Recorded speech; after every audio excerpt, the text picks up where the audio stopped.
DH-106, known as the Comet. The Comet Jet Passenger Airline program was actually the predecessor to the de Havilland DH-108 Swallow, and both projects learned from each other. The huge swept wings of the de Havilland Swallow, British government. The DH-108 itself was a very tricky plane to fly because of its design and focus on speed.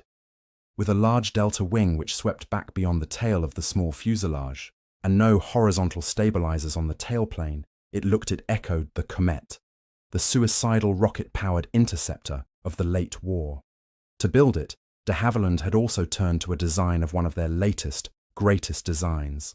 They cannibalized the English Electric Vampire, a fighter jet also in development, for much of the forward section of the fuselage including the cockpit. The result was a beautiful plane that looked fast even when standing still, with the steep rake to the wings and the smooth silver bodywork. But make no mistake, this was an aircraft on the edge of what was possible at the time. And to fly it, de Havilland needed someone of exceptional skill and bravery.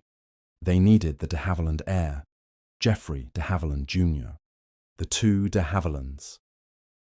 Geoffrey de Havilland was the owner and chief designer for the de Havilland Aircraft Company, but in 1946 he was over 60 and could not hope to effectively test his own designs. Into the breach stepped his son, Geoffrey Jr. Born into a life of experimental aircraft, the de Havilland heir had earned his license aged 19 and flown aircraft around the world. De Havilland's chief test pilot since the age of 27, he had taken up the lead aircraft of every new design for almost a decade when he came to the Swallow, including the legendary Mosquito. He also flew Britain's first jet-powered aircraft, the Gloucester Meteor. Most recently, he had been involved in the development of the Vampire, and so was very familiar with the cockpit and controls of the Swallow. However, this new jet aircraft, as it joined the race to fly faster than sound, was to prove very different. Did de Havilland Jr. break the sound barrier? With such a radical and new design, all characteristics and behaviors of the Swallow needed to be assessed almost from scratch. How did it behave at extremely fast speeds or at high altitude? How did it handle when taking off or landing or at slow speeds? It was on one such evaluation flight that Geoffrey de Havilland Jr. took prototype TG-306 up over the Thames estuary to the east on 27 September 1946. This was the second prototype, and the first with true high-speed capability. The first had been more of a testbed for the various control surfaces and overall design of the aircraft. This Swallow was powered by a de Havilland Goblin 3 turbojet, only the second jet engine ever developed by this was a radical improvement over the first, and gave the Swallow a frightening amount of power and thrust. Geoffrey de Havilland, Barry Guess. De Havilland took the Swallow up that day to evaluate how she handled at high speed. He launched the Silver Dart up and over the river, turning in a lazy loop as he climbed before tipping her over into a dive as he returned to the aerodrome. As he flew towards the ground, he opened the throttles and picked up speed. The aircraft is known to have been able to fly faster than Mach 0.9, 90% of the speed of sound, and that was certainly at least as the Swallow was going in that dive. However, on that day, the stresses placed on the airframe by the dive and speed were too great. The pressure of air from the nose of the aircraft forced the nose down, and the additional stresses tore the wings backward. The Swallow plunged to the ground, and Geoffrey was. Did Geoffrey de Havilland break the sound barrier that day? Many in the industry believed that he might have, and it was certainly the transonic buffeting that destroyed his aircraft. However, it would be more than another year and a half a world away before the sound barrier was definitively broken, this time for good. Life after Geoffrey de Havilland. One more prototype was flown after the tragedy of that day, designated the VW-120, and with additional improvements.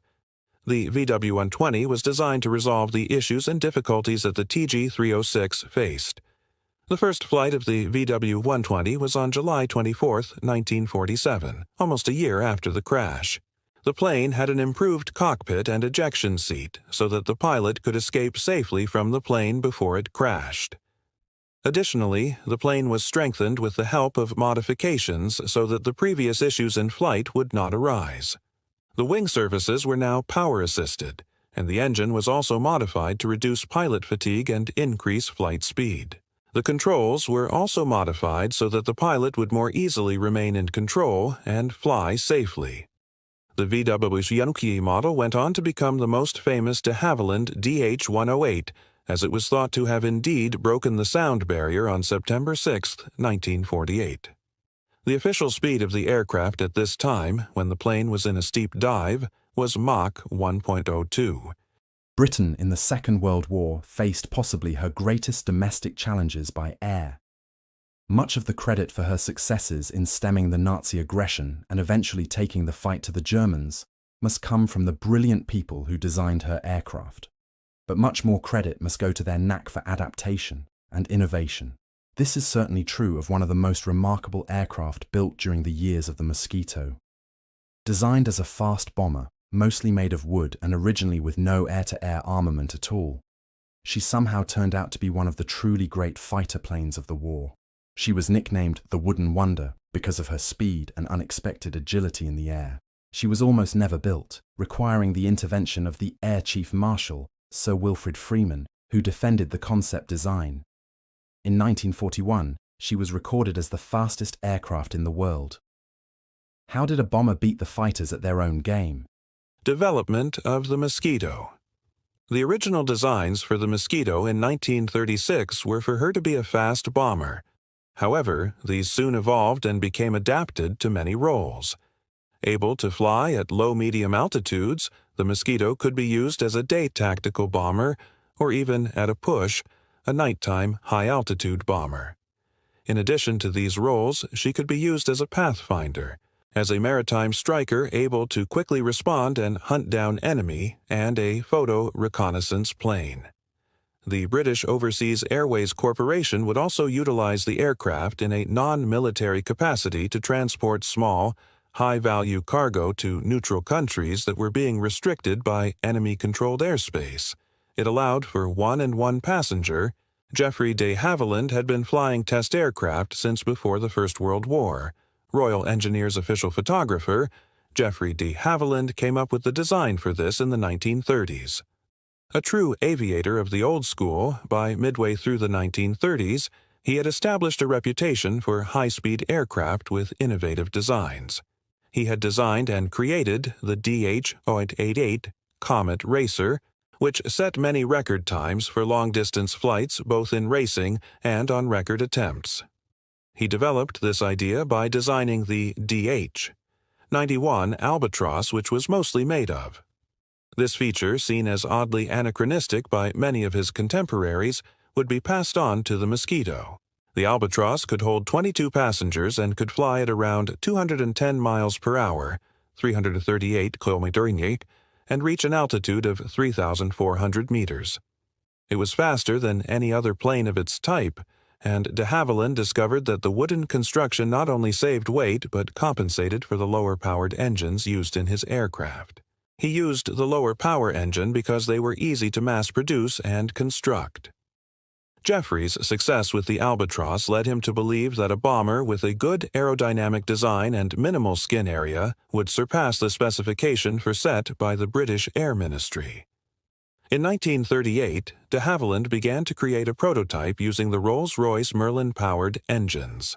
Success with these initial designs led him to write to Air Marshal Wilfrid Freeman explaining that wood would be a better option for bombers, as aluminum and steel shortages would occur during war, but wood would remain quite plentiful. The variants of the Mosquito. Due to the success of the original model, there were many different variants created. From mid-1943, variants began to be made to make them more suitable for different operations. The NF-2 was designed to carry AI radar, which introduced a spinning dish scanner to aircraft for the first time. This took over the space that was previously occupied by 4 machine guns. Production was not limited to Great Britain, and the Commonwealth also began to build these. The FB-26 variant was created by Canada, and Australia also built a variation named the FB-40, which had engines that were heavier but more powerful. In all, no fewer than 27 different versions of the Mosquito were created and taken into service. They were particularly useful in carrying larger loads over long distances. The fighter variant with its 4 nose-mounted guns. The Mosquito utilized a more traditional material to create a useful and durable aircraft. Whilst other nations focused on metal production, Britain focused on wood. The Mosquito aircraft participated throughout the war and played a part in some of the largest and most significant operations that occurred. This included large raids across Germany and even playing a role in the Battle of Britain and D-Day. There are around 30 aircraft that still exist today, though none are airborne. In order to see one, many of them are housed in the de Havilland Aircraft Museum in the UK. History of operations.